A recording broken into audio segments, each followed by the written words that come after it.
रेहान, तुमने अपना मुंह क्यों लटकाया हुआ है? तो और क्या करूं मैं अम्मी? आपने तो कहा था हम चले जाएंगे, और अब बाबा भी नहीं मान रहे मेरी बात। क्या तुम्हारी बात हो गई बाबा से? वक्त आएगा तो बता दूंगी, इस वक्त मत पूछो।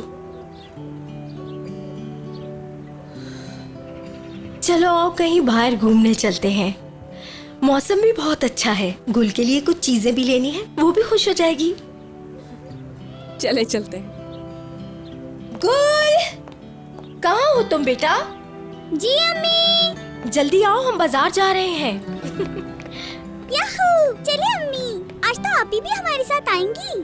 और अम्मी, मुझे हेयर क्लिप भी लेने हैं बाजार से। जैसे आप ही अपने लिए लेती हैं, वैसे ही मुझे भी चाहिए। हाँ क्यों नहीं बेटा। आंटी, आप लोग बाजार जा रहे हैं? मैं भी अभी ऑफिस के लिए ही निकल रहा हूँ। आप लोग मेरे साथ चले, मैं जाते हुए आपको छोड़ दूंगा। नहीं नहीं, हम चले जाएंगे। अपनी बेटी के साथ वक्त गुजारना चाहती हूँ, तुम परेशान ना हो, ऑफिस के लिए देर ना हो जाए। अरे नहीं आंटी, ऐसी कोई बात नहीं। असल में मीरान हर जगह आपके सामने आ जाता है, इसलिए कह रहा हूं मैं।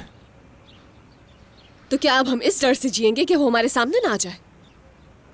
ठीक है, ठीक है, अकेले चले जाएं। मैं बस इसलिए कह रहा था कि वो आप लोगों को परेशान ना करे।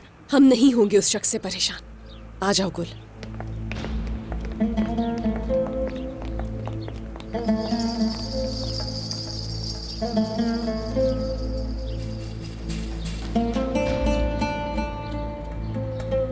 यार कितना इंतजार करना है इधर?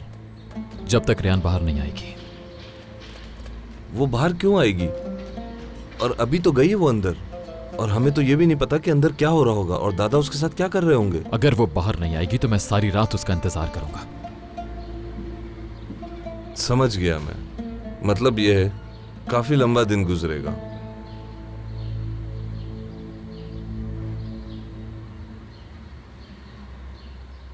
हाँ तो लड़कियों, तुम लोग तैयार हो? जी अम्मी, तैयार है। मैं सबसे ज्यादा खूबसूरत लग रही हूँ।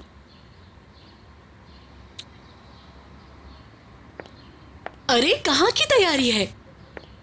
हम बाजार जा रहे हैं। वाह भाई, क्या बात है। अभी कुछ ही दिन पहले की बात है, बाजार के बीचों बीच तुम्हारा तमाशा बना था। अगर मैं तुम्हारी जगह होती तो इस हवेली से कदम तक नहीं निकालती। शुक्र है मैं तुम्हारी जैसी नहीं हूँ। शुक्र है। मेरी बेटी के खिलाफ कुछ मत कहना।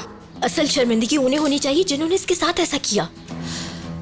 तुम्हें शर्म आनी चाहिए, जिस तरह की बातें तुम कर रही हो। सच कोई नहीं सुन सकता जहरा। चलो बेटा, हम चलते हैं। खानदान। हाँ जान। बाबा से बात कर ली है मैंने, पाशा खानदान के बेटे के लिए खबर भिजवा दी है। कौन सी खबर? यारन के रिश्ते के लिए। यारन से कहो शाम को तैयार रहे, देखने आएंगे वो। जहान, ये क्या कह रहे हो तुम? शादी के लिए हमें अपनी बेटी से पूछना चाहिए कि वो राजी है या नहीं। तुम्हारी बेटी ने यह हक खुद अपने हाथ से गंवाया है।